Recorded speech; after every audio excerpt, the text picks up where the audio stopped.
Hello, it's Jamie, and this is another episode of Cab Logic. Today is November 9th, 2022. So, what is Cab Logic? Well, I'm in my cab and spitting some logic. So today, I was thinking about Veterans Day coming up here, another Veterans Day, November 11th, where we celebrate all of our war fighters, past, present, and current, veterans who are protecting our freedoms and our way of life.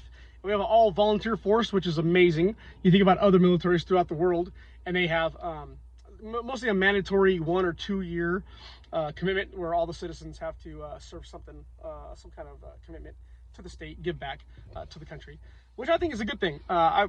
Unfortunately, America will never, ever institute something like that, but whatever, it's our prerogative. We are free to do as we please. So, in thinking about Veterans Day, I couldn't help but think about how many times I hear on the radio or just out there in general conversation about veterans and issues, about veterans and suffering, about veterans and all the things they're going through. For example, mental health issues. It seems like the more you talk about something, it becomes. Does that make sense? So we hear veterans have issues, veterans have mental health, PTSD, struggling to transition back to civilian life, which is true. It is true for some, or maybe all. I know I had some issues. I did. It's very public. My story's out there to the world. I had some issues. But you think about the constant drumbeat of issues and suffering and struggling and suicide and addiction and mental health and PTSD. Like, that's all we ever hear about. That's all I ever hear. I hear it on the radio. I hear it, like I said, in general conversation. I hear it. You just always hear that, right? Like veterans and issues, veterans and problems, veterans and struggling. Yes, that is true. Maybe for just a few. And it is true, but it doesn't have to be forever.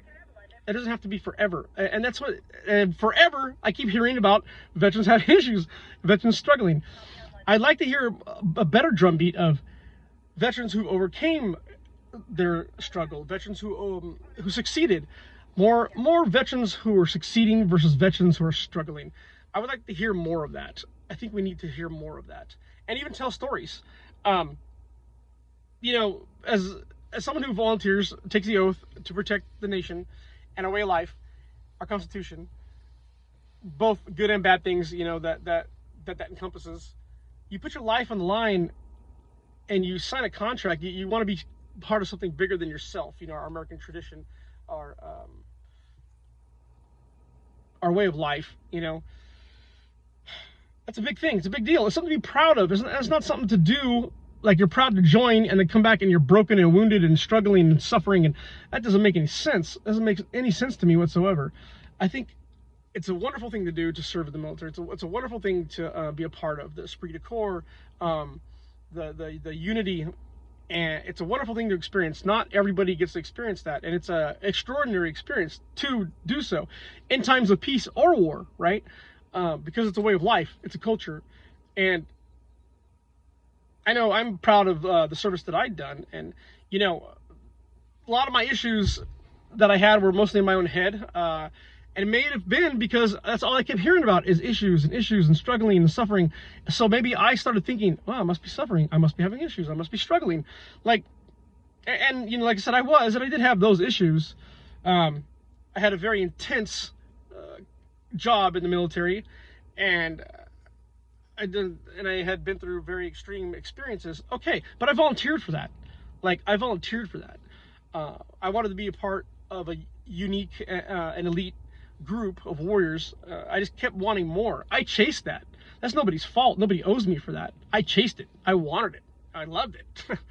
I want to say more so my issues were coming back was the identity crisis that I had, because here I was, this thing, this larger than life career field, this larger than life person with these extraordinary responsibilities, and you come home and it's nothing. It's like nothing compares to that, and we shouldn't compare anything. We should not compare the two.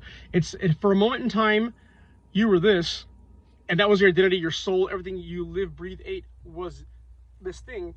And then, like all things, it comes to an end. It's hard to let go. It's very hard to let go of things. So that goes for everything, right? A job, relationship, friendships, it's difficult to let go because that's who you are, that defines you. Now, when you get out and you come back home, you know, you have to try and find your purpose again. You want to find what interests you.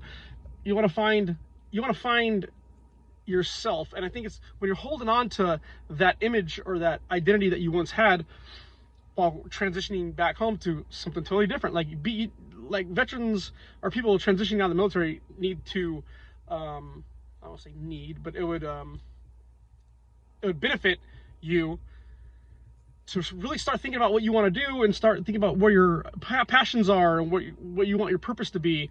Mine ended up being throwing myself in the community, like because in the military I was a problem solver. I come out here, there's plenty of problems out here to tackle, and me personally, I've done so. One of it being veterans issues. I started a nonprofit that tackled some of the hardest situations that veterans were going through with the courts and, you know, violence and domestic violence and anger issues and taking on the substance abuse issues. But then we solved them, like we were solving them. Okay, so that means the issues are gone. Like veteran suicide. The group that I was a part of intervened in so many, I mean, hundreds and hundreds of suicide interventions. So we fixed that, right? Like, at least in my general area where I'm at, I'm not saying across the board, but I'm saying where I am, not too many veteran issues anymore. You rarely ever hear of them anymore. And if there are any issues, there's plenty of resources. Like, if you're sitting in a basement or you're sitting in a room, you're isolated, you're drinking, you're on drugs, you're just falling apart and you're not shaving, you're not taking a shower, you're not being a part of, you know, reality, real life. If you're doing that, you are wrong. There's so many resources out there for you to pull yourself out of that and do something worthy of your service. Do something worthy of you. My advice would be tackle a problem in your community. Like I said, there's plenty of them. There is no shortage of issues going on right outside your front door. Tackle one. Tackle all of them. Tackle some of them. So that you start to create a new identity for yourself. So really, the veteran suffering issues, I think it's more of an identity crisis, to be honest with you. At least that's, from my perspective, that's what I had gone through. But we need to hear more about veteran success stories instead of veteran struggling stories, because there are far more success stories than there are veterans who are struggling, who are suffering. So I just wanted to put that out there as we are on the eve of Veterans Day of 2022. Thank you. This is Jamie Medina with another episode of Cab Logic, where I sit in my cab, spit some logic. Thank you.